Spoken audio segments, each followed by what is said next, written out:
Indian एडमिटेशन का जो मेरा अगला टॉपिक है, जो सेंट्रल बिजनेस कमीशन सीबीसी के बारे में तो आप लोग सुने ही होंगे। तो ये इस वीडियो से मैं इस सीबीसी के बारे में कुछ अच्छी जानकारी देने जा रहा हूँ। ये जो मेरा पीडीएफ है, जो मेरा ये नोट्स है, जो आपको डिस्क्रिप्शन बॉक्स में मिल जाएगी, जो मेरे एक्सपर्ट के द्वारा बनाया गया है दोस्तों। तो ये जो पीडीएफ आपको बहुत सारे एग्जाम में काम आएगी पढ़ने के लिए। हार्ड कॉपी अगर आप चाहे तो, या उस सॉफ्ट कॉपी से भी आप ये पढ़ सकते हैं। दोस्तों ये मैं चैप्टर को आगे बढ़ाता हूँ और आगे मैं ले चलता हूँ ये चैप्टर को। ठीक है दोस्तों, तो ये अब इंडियन एडमिटेशन जो हमारा टॉपिक है वो कहाँ मिलेगा मैं आपको बता देता हूँ। इंडियन एडमिटेशन का टॉपिक कहाँ, आपका जो पब्लिक एडमिटेशन या जो पॉलिटिकल साइंस का पेपर है, जो एमए या जो ग्रेजुएशन, ये सब में आपको मिल जाएगा। तो चलिए मैं अपना ये टॉपिक को आगे बढ़ाता हूँ। सेंट्रल बिजनेस कमीशन, इसके नाम से ही पता चलता है कि क्या ये एक हमारा सतर्कता के इकाई का मतलब कि है, जो जांच कमेटी, जैसे सीबीआई वैसे ही करके कुछ है। तो यहाँ पे जो इसका कुछ अंतर है जो मैं दिखाने जा रहा हूँ दोस्तों। तो ये जो है क्या कहता है कि इसका समांतर इसकी जो समिति होती है उसकी कार्यकाल 4 साल की होती है, लेकिन ये 3 साल तक इसकी समिति का टेन्योर रहता है ज्यादातर। ठीक है, ये जो इसके जो राष्ट्रीय स्तर पर जो भ्रष्टाचार पर नियंत्रण लगाने के लिए जो 3 प्रमुख एजेंसी है, जैसे लोकपाल हो गया, सीबीआई हो गया, और ये जो हमारा सेंट्रल विजिलेंस कमीशन हो गया। तो ये दोस्तों 3 कमेटी है, मतलब कि 3 एजेंसी है, जो मैं हम लोग एक सीबीआई पिछले वीडियो में कर चुके हैं, और जो ये मेरा जो सीबीसी है वो इस वीडियो में कर रहा हूँ दोस्तों, और अगला वीडियो में हम लोकपाल कर दूंगा। ठीक है दोस्तों, मैं आशा करता हूँ कि आपको ये वीडियो अच्छी लगी तो लाइक कर दीजिएगा दोस्तों, शेयर कर दीजिएगा। ठीक है दोस्तों, तो मैं आगे चलता हूँ। जैसे सीबीआई का जो अस्थाना कमेटी था 1964 का, उसी से सीबीआई का एक संगठन हुआ। तो वही कमेटी ने क्या किया, इसको सीबीसी को भी सिफारिश किया कि सीबीसी का भी गठन होना चाहिए। ये हमारे जो केंद्र सरकार है उसके द्वारा ये प्रस्ताव को पारित किया गया, और उसके बाद ये सीबीसी का संगठन होता है। ये मूलतः न संवैधानिक संगठन है और न वैदिक संगठन है। ये हाल ही में 2003 में जो हमारे केंद्र सरकार ने एक अध्यादेश ऑर्डिनेंस कहलाता है दोस्तों, जारी करके सीबीसी का गठन करते हैं, दर्जा देते हैं। मतलब कि अध्यादेश क्या होता है वो मैं बता देता हूँ दोस्तों, की जैसे कि कोई बिल को पारित कराना है, जो बिल को पारित कराना, तो क्या होता है कि उसको पार्लियामेंट में से पारित कराना पड़ता है। लेकिन एट द टाइम उस समय अगर कोई पार्लियामेंट नहीं है, मतलब कि लोकसभा नहीं, राज्यसभा रहते तो वो तो रहते हैं, लेकिन लोकसभा का बैठक नहीं बुलाया गया, तो क्या करते हैं कि प्राइम मिनिस्टर एक बिल लेके आते हैं और वो डायरेक्ट प्रेसिडेंट को साइन करवा देते हैं। डायरेक्ट प्रेसिडेंट साइन करवाते हैं, करने के बाद ये अध्यादेश पारित हो जाता है। ये इसका वैलिडिटी 6 महीना रहता है। विद इन 6 मंथ इसको लोकसभा या लोकसभा राज्यसभा से पारित कराना पड़ता है। अगर ये लोकसभा राज्यसभा से पारित नहीं होता है तो क्या 6 मंथ के बाद ये अध्यादेश एक्सपायर कर जाता है। तो ये जब लाया गया 2003 में, तो 2003 में लाया गया, तो 2003 में लाया, तो 2003 से 6 महीना तक इसको वैलिडिटी, इस बिल का वैलिडिटी रहता है। वैलिडिटी रहने के बाद क्या करते हैं कि अगर 6 महीने के बाद इसको पारित नहीं किया गया होगा बिल को, तो ये खत्म हो जाता। लेकिन इस बिल को पारित करा गया तो आज ये तक है। ठीक है,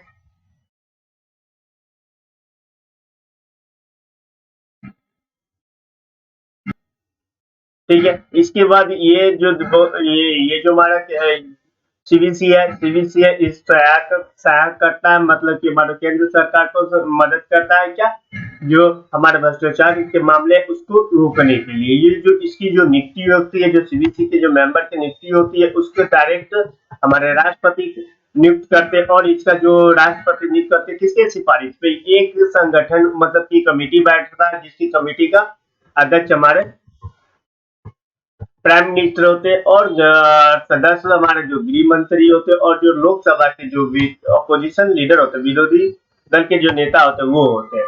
ठीक है, ये जो ये तीनों आदमी क्या करते हैं, ये तीनों आदमी एक कमेटी बनाते हैं। कमेटी बनाने में कौन कौन रहता है, हमारा जो प्राइम मिनिस्टर होता है हो गए, मंत्री हो गए, और जो अपोजिशन लीडर होते हैं वो होते हैं दोस्तों। तो ये तीनों क्या करते हैं, एक कमेटी बना के एक नाम को रिकमेंडेड करते हैं किसको, हमारे प्रेसिडेंट साहब को।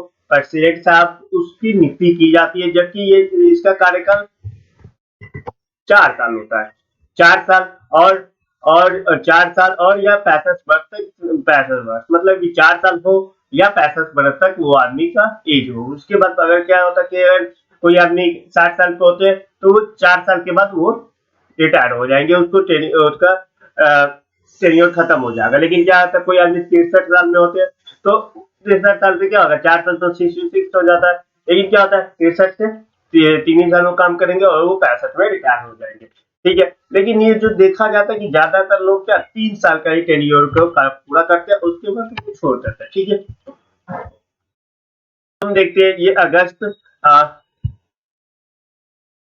1998 में जो हमारा जो सीबीसी का जो एक सदस्य आयोग बनाया गया, जिसका प्रावधान रखा गया कि 6 वर्ष के लिए राष्ट्रपति नियुक्त किए करे, और उसका अधिकतम जो आयु था वो 65 वर्ष हो। मतलब ये एक तरह से प्रावधान किया गया, रिपोर्ट मतलब कि रिकमेंडेशन किया गया।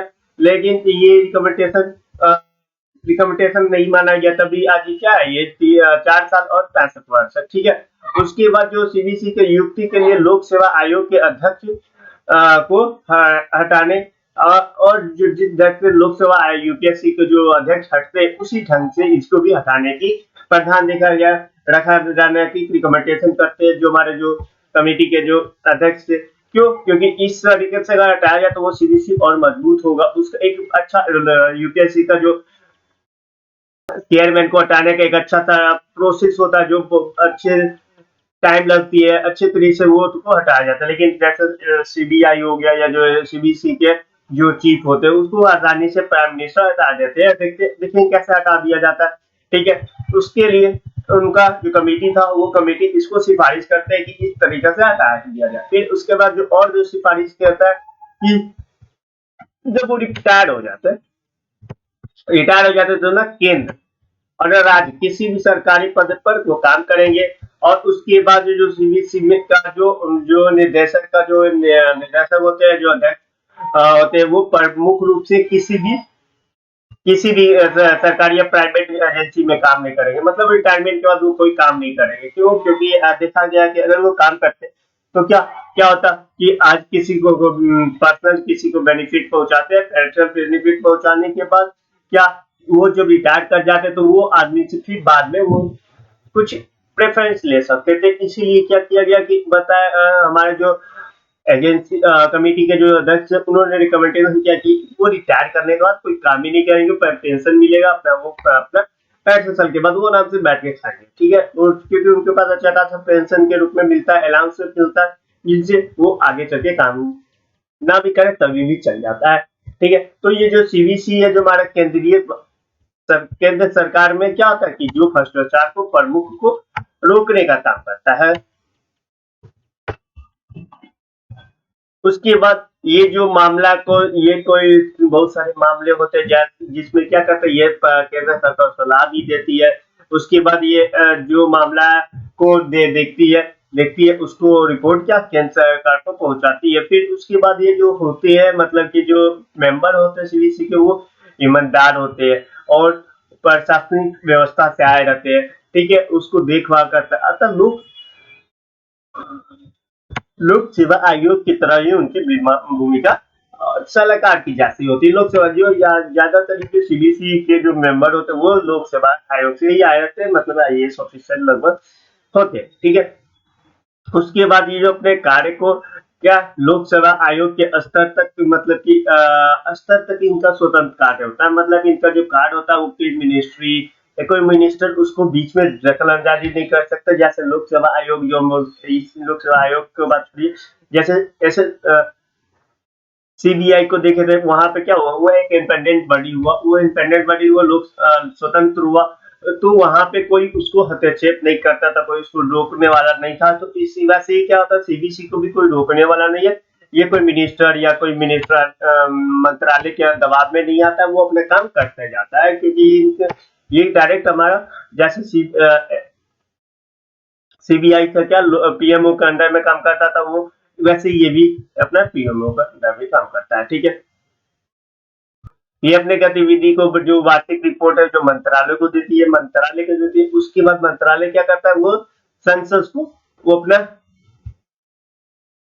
संसद को रिपोर्ट पहुंचाता है। मतलब ये मंत्रालय को अपना जो मंत्रालय उसमें देती है। मतलब कि ऐसा ना है कि जैसे कि ये इस पर कोई अलग अलग मंत्रालय जैसा कि फाइनेंस मिनिस्ट्री हो गया, जैसे कि मतलब कि फॉरेन अफेयर मिनिस्टर हो गया, तो ये सब इसको दबाव नहीं देता। तो ये अपने जो मंत्रालय उसके अंदर में रहता है, इसके वो मंत्री के अंदर में रहता है, और जो दूसरे मिनिस्ट्री है वो इस पर दबाव नहीं डालते हैं,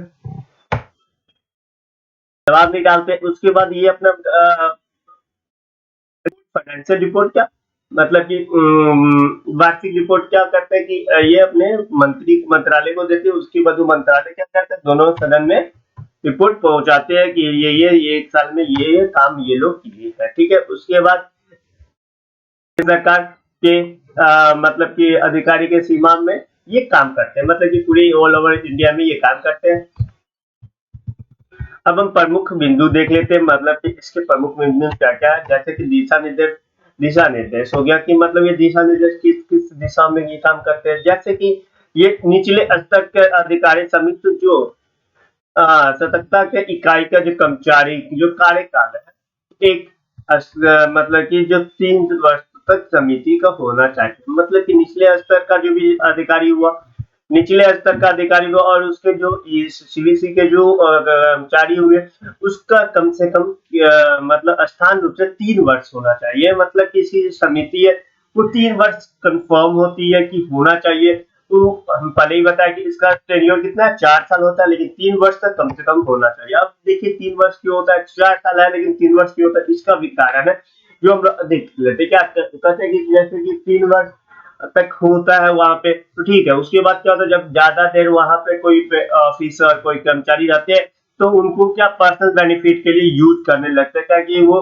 ज्यादातर देखते हैं कि कैसे इसका यूज करना चाहिए। ये एक ऐसा एजेंसी है जो भ्रष्टाचार को नियंत्रण करता है। तो यहाँ पे मेरे ख्याल से पैसा तो बहुत होता होगा।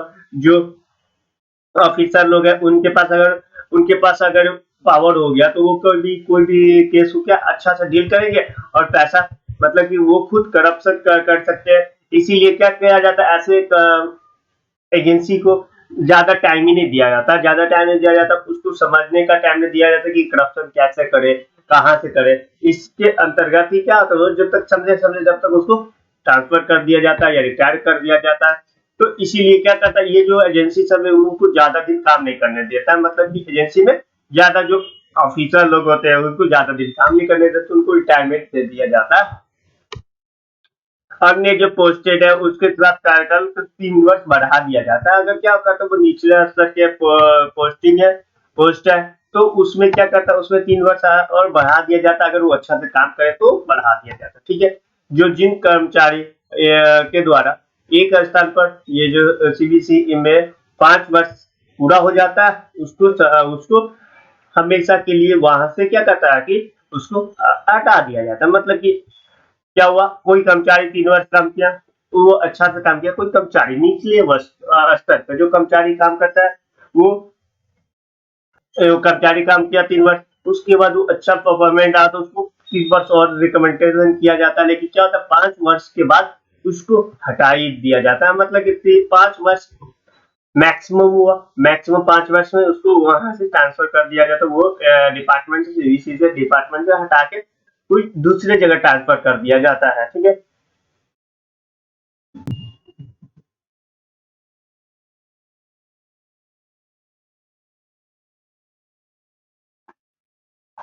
उसके बाद ये ट्रांसफर कर दिया जाता है, क्योंकि जब मैंने पहले बताया कि जब ज्यादा दिन उसी पोस्ट पर उसी जगह पर रहेंगे, तो हम लोग को पता चल जाता है कि कैसे करप्शन करते हैं, कैसे हम लोग मिसयूज करेंगे पावर को। तो इसीलिए क्या करती गवर्नमेंट ने ऐसा नियम नहीं बनाया कि अब उसको 5 साल में हटा दिया, 3 साल नहीं तो 5 साल में उसको वहां से पोस्ट से ट्रांसफर कर दिया जाता, हटा दिया जाता है।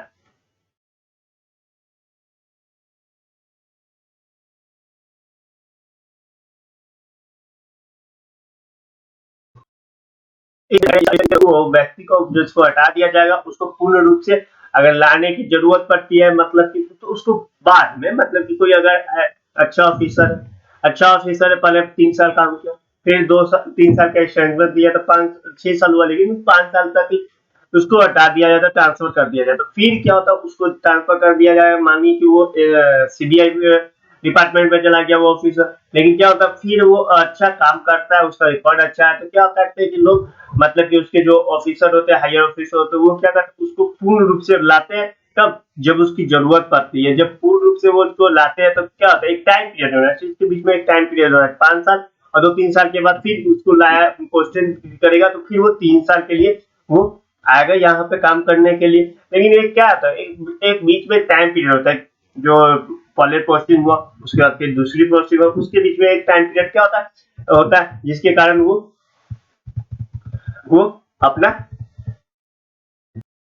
सेवा देता रहता है। ठीक है, इसके बाद इसका कारण क्या है, ये पहले हम बता चुके। क्या होता है,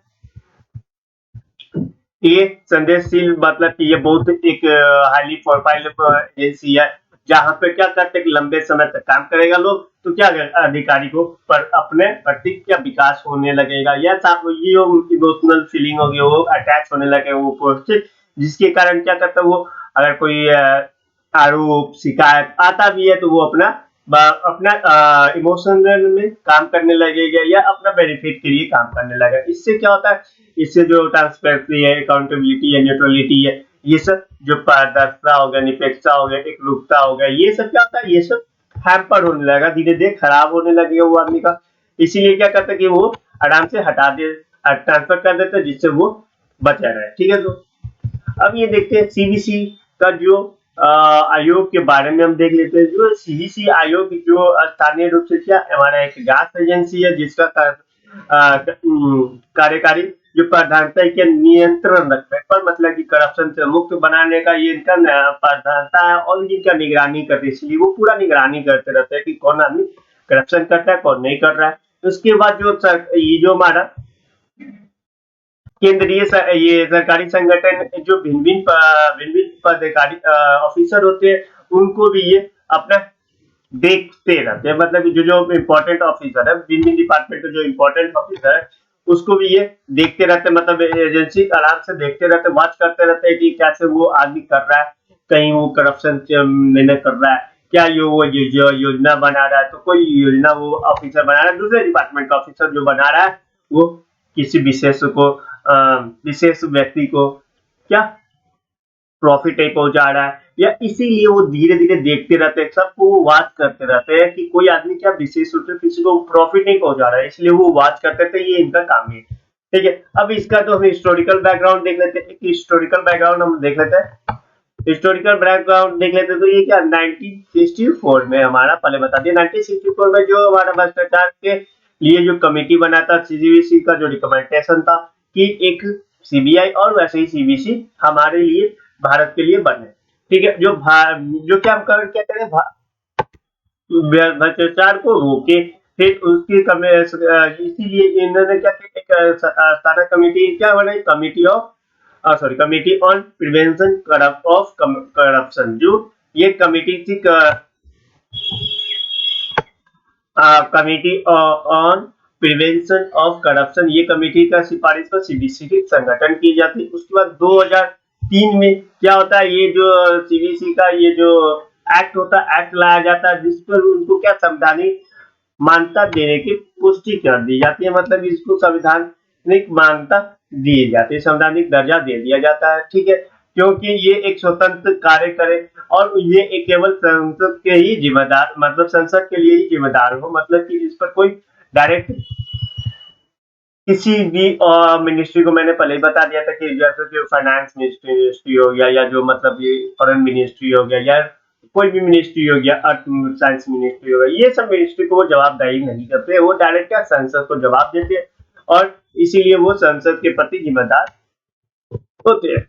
ये अपने रिपोर्ट किसको राष्ट्रपति को सौंपते हैं, राष्ट्रपति को सौंपते हैं वो, ठीक है।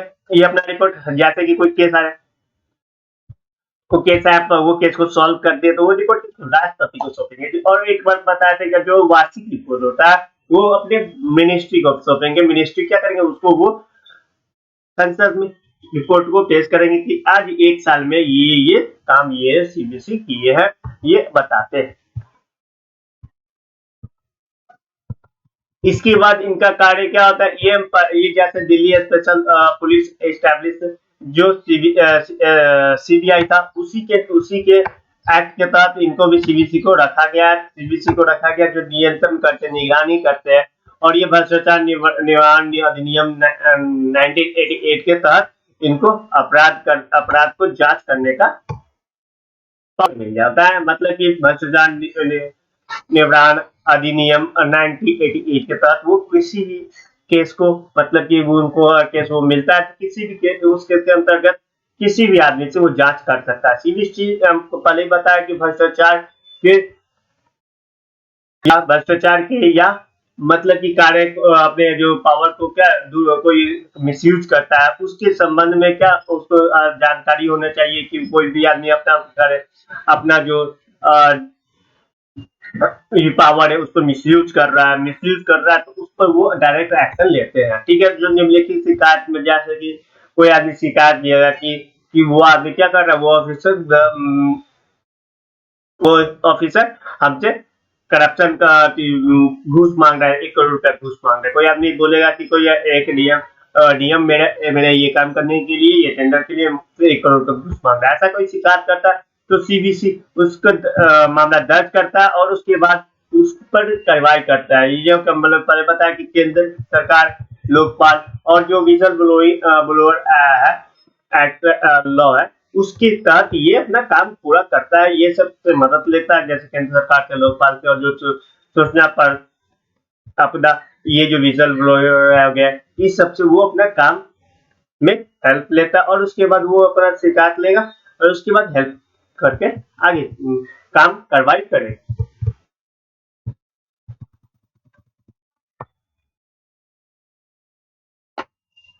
उसके बाद जो सीबीसी है, जो एक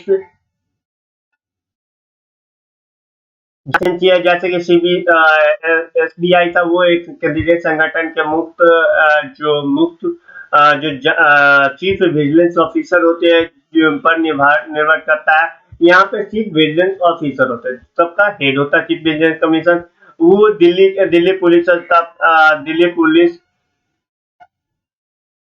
स्थापना अधिनियम 1946 के तहत सीबीआई अपना जैसे काम करते हैं वैसे इनका जो विंग होता है, एक पूरा ऑफिसर होते हैं, पूरे हायरार्किकल ऑफिसर होते हैं, वैसे सीबीसी के पूरे हायरार्किकल वे में ऑफिसर होते हैं। इनके नियंत्रण में क्या करते हैं, बहुत सारे लोक सेवा आते हैं, मतलब कि ये बहुत सारे सेवा देते हैं। जैसे कि हम देख लेते हैं, पहला केंद्र सरकार के सभी कर्मचारी इनके अंतर्गत आते हैं। मतलब केंद्र सरकार के कोई भी कर्मचारी अगर घूस लेता है, करप्शन करता है तो ये डायरेक्ट कोई भी विभाग से हो उसके उसको डायरेक्ट ये एक्शन लेते हैं, ठीक है। उसके बाद जो नियुक्ति भी क्या होता है, नियुक्ति भी क्या होता है, केंद्र सरकार के कोई भी कर्मचारी हो जो अच्छा काम करते हो तो उसमें से कोई भी मतलब कि जो चीफ विजिलेंस कमिश्नर ऑफिसर होते हैं वो क्या करते हैं, जो अच्छा काम करे उसको बुला लेते हैं और उसके बाद सार्वजनिक उपक्रमों, निगमों और केंद्र सरकार के सभी आधारित काम को वो स्थापित करते हैं। मतलब कि जो बहुत सारे निगम का काम हो गया, जो केंद्र सरकार का अधीन में जो काम हो रहा है उसको भी स्थापित करते हैं, ठीक है। जैसे दिल्ली महानगर परिषद, दिल्ली नगर लोकपालिका परिषद के सभी कर्मचारी भी इसके अंतर्गत आते हैं। अब वर्तमान में क्या अधिकार क्षेत्र केवल ये लोक राजपत्र अधिकारी के स्तर से लेकर ये सभी के अंदर, ये सभी अधिकारी इन्हीं के अंदर आते हैं, ये आराम से उनका जांच कर सकते हैं। उसके बाद अगर वो भ्रष्टाचार कर रहे हैं, भ्रष्टाचार के मामले में कोई भी सांसद हो गया या मंत्री जुड़ा हुआ है या एमएलए जुड़ा हुआ है, उस सब के ऊपर भी ये जांच करते हैं। ये आयोग क्या भ्रष्टाचार और दुराचार के विरोध में शिकायत कोई नागरिक करते हैं तो उससे ये मिलते हैं और उसका जांच करते हैं, रिपोर्ट बनाते हैं और ये कैसे कोई नागरिक उसकी ऑफिसर के खिलाफ रिपोर्ट कर देता है, उस पर वो काम करते हैं। इसके लिए वो उनका क्या होता है, प्रिंटिंग रिपोर्ट होता है, लेख कैसे वो जांच करते हैं, पहले क्या प्रिंटिंग रिपोर्ट होता है, फिर लेख परीक्षा रिपोर्ट होता है, फिर विभिन्न प्रकार के जो परिशिष्ट अधिकारी उससे जाकर मिलते हैं, फिर संसद द्वारा लगाए गए आरोप को वो क्रॉस चेक करते हैं, फिर वो जो संसद द्वारा रिपोर्ट को एकत्रित करते हैं, रिपोर्ट को लेकर कर उसके बाद वो अपना जांच को आगे बढ़ाते हैं। ठीक है, उसके बाद जो इसके कार्य क्या होता है, निम्नलिखित कार्य है देखे जैसे जैसे प्रत्येक लेन-देन को या जो देखभाल करते देखते हैं कि कोई लेन-देन अच्छा है कि कोई लेन-देन खराब है, मतलब कि वहाँ पे करप्शन चार्ज हो सकता है, करप्शन हो रहा है, उसको देखते हैं। जहाँ पे इनको नीचे संदेह होता है वहाँ पे वो आरोप और संदेह या आरोप होता है तो वहाँ पे वो आगे फिर बैठे थे जांच बढ़ाते हैं। लोक सेवा के जो विरुद्ध में जो भ्रष्टाचार, दुरुपचार, अपराध, ईमानदारी के अभाव या अन्य जो प्रकार के जो आचरण का शिकायत मिलता है तो उसको भी जांच पड़ताल करते हैं। मतलब कि जो लोक सेवा के अलग अलग जो कर्मचारी हो गए, ईमानदारी का जो कम ईमानदार हो गए, जो अपने पर्सनल यूज के लिए कोई लोक सेवा के ऑफिसर यूज कर रहे हैं तो वहां पे जाके भी ये अपना काम करते हैं। मंत्रालय विभाग जो सार्वजनिक जो प्रस्थान बैंक जैसे एसबीआई बैंक हो गया या कोई भी बैंक हो गया, वहां पे कोई अगर आदमी कोई ऑफिसर भ्रष्टाचार कर रहा है तो यहाँ पे ये एजेंसी क्या करेंगे, अपना सामान्य रूप से जांच करते हैं और वहां पे जाके अपना जांच करके अगर कोई मामला गलत होता है तो उसको आगे तक रिपोर्ट पहुंचाते हैं। उसके बाद जो अनुशासनिक अधिकारी होते हैं जो स्वतंत्र ढंग से अपना मतलब कि काम नहीं करते हैं, मतलब कि अपने बेनिफिट के लिए काम करते हैं तो उनको पहले रिकमेंड पहले वो करप्शन नहीं कर रहे बस गलत कर रहा है तो उनको जाके समझाते हैं।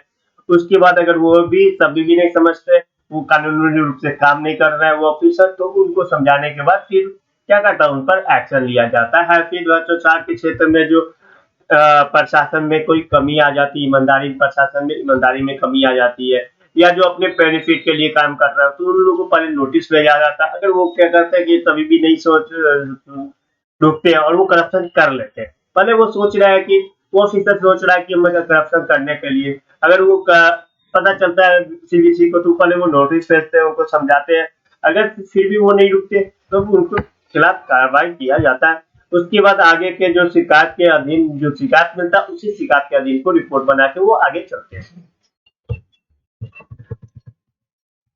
अब इनके अंतर्गत क्या आता है, अंतर्गत क्या आता है कि जैसे कि जो संबंधित विभाग, मंत्रालय या इन जो जांच कर सकते हैं, ये सब आते हैं। कोई रिपोर्ट आया मतलब कि केस आया, वो फाइनेंस मिनिस्ट्री का, तो फाइनेंस मिनिस्टर ये पूरा आता है, फिर वो जो डिपार्टमेंट होता है वो पूरा आता है। फिर ये अपना काम क्या सीबीआई से भी बोल सकते हैं कि आप थोड़ा जांच में हेल्प कर दीजिए, तो ये सीबीआई से भी हेल्प लेते हैं। उसके बाद सीबीआई के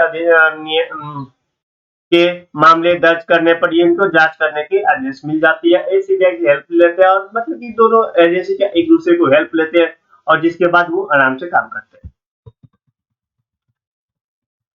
अब मंत्रालय विभाग के जो प्रमुख जो सीबी मुख्य सीबीआई ऑफिसर होते हैं, वो क्या कहते हैं कि वो अच्छा काम करते हैं क्योंकि वो मंत्रालय के ऊपर में मंत्रालय में भी अगर क्या एक्शन हुआ रहता है तो वहां पे जाके वो काम करते हैं और उसका वो एक अच्छे से जांच करते हैं। उसके बाद वो रिपोर्ट अपने पेशेंट को पहुंचा सौंप देते हैं। ठीक है, उसके बाद ऐसा ये क्या ये एक एक बहुसंख्यीय आयोग है, मतलब कि इसमें जिसमें क्या होता है एक अध्यक्ष होते हैं और दो इसके मेंबर होते हैं। ये मतलब एक पद का आयोग नहीं है, ये बहुसंख्यीय आयोग, मतलब कि कम से कम 3 मेंबर होना चाहिए। एक क्या अध्यक्ष होना चाहिए, सीबीसी ऑफ चीफ ऑफिसर होना चाहिए, उसके बाद दो इसके जो सदस्य होते हैं, मतलब ये 3 आदमी के ये एजेंसी होता है, कम से कम इसका 3 मेन आदमी होता है, उसके बाद पूरा हायरार्कल स्टाफ ऑफिस ऑफिस होता है। अब इसका नियुक्ति हम पहले बता दिए कि इसका नियुक्ति हमारे राष्ट्रपति के द्वारा होता है। और राष्ट्रपति एक समिति बनाते हैं, जिस समिति में क्या हमारे प्रधानमंत्री होते हैं वो अध्यक्ष होते हैं, गृह मंत्री क्या होते हैं उसके सदस्य होते हैं, और लोकसभा के जो विपक्ष नेता होते हैं वो भी इसके सदस्य। मतलब टोटल की कमेटी में कितना, 3 हो गए। एक हमारे प्रधानमंत्री अध्यक्ष हो गए, फिर हमारा जो दूसरा गृह मंत्री हो गया वो सदस्य हो गया, और जो अपोजिशन लीडर होते हैं, विपक्ष के जो लीडर होते हैं वो इसके सदस्य होते हैं। ये तीनों होते हैं। ये एक आदमी का रिपोर्ट तैयार करके रिकमेंडेशन करेगा हमारे जो राष्ट्रपति को, तो राष्ट्रपति उसकी नियुक्ति की जाती है। इसके कार्यकाल जो हमारे 4 वर्ष या 65 वर्ष होता है, जो पहले आ गया उस पर ये रिटायर हो जाते हैं। ये मैंने बताया था, फिर से बता देता हूँ कि अगर कोई आदमी 61 साल में अपॉइंट होता है, उसके बाद वो 4 वर्ष या 65 साल तक वो 65 साल में वो रिटायर होगा। लेकिन कोई आदमी 60 साल में अपॉइंट हो जाता है तो 4 वर्ष क्या 64 हो गया। 64 हो गया तो वो 64 में वो रिटायर कर जाता है, तो वो 65 साल तक नहीं जाएगा। ठीक है। कोई आदमी अगर 62 साल में 63 साल में होता है तो उसको 4 वर्ष जोड़ेंगे तो 63 से 67 होगा। लेकिन क्या हो 65 में वो रिटायर कर जाता है। ये 4 वर्ष मुख्य रूप से बोला जाता है, लेकिन होता क्या है 3 वर्ष में ही इनको रिटायर कर दिया जाता है, क्योंकि यहाँ पे हम लोग पहले भी कॉल देख चुके थे क्या, वो ये इतना हाई प्रोफाइल ऑफिस है कि ज्यादा ये अगर वहां पे बैठेंगे तो क्या होगा, वो ज्यादा वो करप्शन कर सकते हैं या जो पर्सनल बेनिफिट के लिए यूज कर सकते हैं केस को। इसीलिए यहाँ पर से जल्दी इनको 3 साल में ही हटा दिया जाता है। ठीक है। उसके बाद इनको रिमूवल कैसे किया जाए, अगर तो ये एक रिमूवल हो गया क्या, वो उनका टाइम पीरियड खत्म हो गया तब, या उसको क्या करते हैं कि रिमूवल कैसे किया जाए, हम लोग देखते हैं क्या राष्ट्रपति इनको नियुक्ति करते हैं, तो राष्ट्रपति इनको ही सिर्फ हटा सकते और कोई नहीं हटा सकते। इतना तो हम लोग को मालूम ही है। ठीक है। जो भी पद को राष्ट्रपति नियुक्ति करते हैं उसको कौन हटा सकता है, सिर्फ राष्ट्रपति ही हटा सकता है। जैसे कि अगर आईएएस और डीएम के पद को कौन नियुक्ति करते हैं, राष्ट्रपति अपॉइंटमेंट देते हैं, अपॉइंटमेंट लेटर देते हैं, अपॉइंट करते हैं, तो उनको कौन हटा सकते हैं, राष्ट्रपति ही हटा सकते हैं। ठीक है। उसके बाद अगर वो क्या उसके अब और जो दोषी प्राप्त होता है कि वो आदमी दोषी हो गया तब उसको हटा सकते। जैसे कि उसके नैतिक आधार पर कोई आदमी का छवि खराब हो जाता है, वो कोई करप्शन चार्ज में लीन हो जाते हैं जो ऑफिसर हुए, उस आधार पर हटा सकते हैं। यदि उसका कार्य का जो कार्य क्षेत्र है जो बाहर हो, अपने बाहर से कोई लाभ प्राप्त करे, मतलब वो पर्सनल लाभ कहीं दूसरे से प्राप्त करे, कहीं दूसरी एजेंसी से प्राप्त करे, प्राइवेट एजेंसी से प्राप्त करे, प्राइवेट प्लेयर से प्राप्त करे, तो क्या होगा उनको हटा सकता है। मतलब पर्सनल बेनिफिट, पर्सनल प्रॉफिट वो दूसरे आदमी से नहीं कर सकते। मतलब वो बाहर कोई काम नहीं कर सकते, या कोई बाहर काम करता है या कोई कहीं से वो पैसा ले रहा है तो वहां से उस आधार पर उनको हटाया जा सकता है। या मानसिक या शारीरिक रूप से वो क्या होता है कि बीमार हो जाते हैं, जो काम करने में असमर्थ होते हैं, इस आधार पर भी उनको हटाया जा सकता है। ठीक है। उसके बाद यदि वो आर्थिक या किसी रूप से किसी प्राप्त से किसी से वो मदद लेते हैं, मतलब घूस एक प्रकार का लेते हैं, करप्शन लेते हैं, तो उस आधार पर भी हटा दें। मतलब आर्थिक रूप से किसी का मदद लेते हैं, मतलब करप्शन टाइप का की, जैसे कि वो कोई केस को जांच कर रहे हैं, जांच करने के उसी समय में क्या क्या जो आरोपी है उसी से वो कुछ ले लेते हैं, पैसा ले लेते हैं, आर्थिक सहायता कर ले लेते हैं, तो उस तहत भी हटा दिया जा सकता है। ठीक है। उसके बाद जो हमारा इसका जो केंद्र के जो विजिलेंस सीवीसी है के नियुक्ति होती है, या जो उसके और जो मेंबर होते हैं वो दूर आचार, मतलब किसी के साथ बदतमीजी करे, या जो अपने क्षमता को अपने पर्सनल यूज के लिए यूज करे, मतलब कि वो किसी के साथ बदतमीजी करे या कुछ उनका जो कैरेक्टर है उसमें भी कुछ खराबियां, तो इसमें जांच होता है, उसका एक जांच होता है, उसमें जांच के में अगर वो दोषी पाए जाते हैं तो हटा दिया जाता है, या वो क्या कहते हैं राष्ट्रपति को अपना इस्तीफा पद सौंप दिया जाएगा, तो उससे भी ये हटा दिया जाता है। ठीक है दोस्तों, ये जो हमारा सीबीसी हो गया, फिर जो हमारा सीबीआई हो गया, ये सब का जो ऑफिसर लोग होते हैं इसी तरह से हटाया जाता है। ठीक है। तो ये मेरा चैप्टर इस प्रकार से हम लोग सीबीसी के बारे में अच्छे से देख लिए, सीबीसी के अपॉइंटमेंट कैसे होते हैं, रिमूवल कैसे होता है, उसका कार्य क्षेत्र क्या होता है, सीबीसी का गठन का जो समिति होता है वो कैसे बनता है, फिर हिस्टोरिकल बैकग्राउंड देख लिए, फिर इसका जो पावर का मिलता है वो कहाँ से मिलता है। इस प्रकार से हम ये देख लिए। ये आशा करते हैं कि ये चैप्टर अच्छा लगा होगा। फिर से मैं बोलता हूँ, ये जो मेरा पीडीएफ है वो मेरे एक्सपर्ट के द्वारा बनाया गया और वो आपके सब्सक्रिप्शन बॉक्स में मिल जाएंगे, वहां से आप लोग डाउनलोड कर सकते हैं। ठीक है दोस्तों, आप अच्छे से रहिए, अच्छे से बढ़िया। ठीक है, मैं क्लास खत्म करता हूँ। वंदे मातरम दोस्तों, जय हिंद दोस्तों।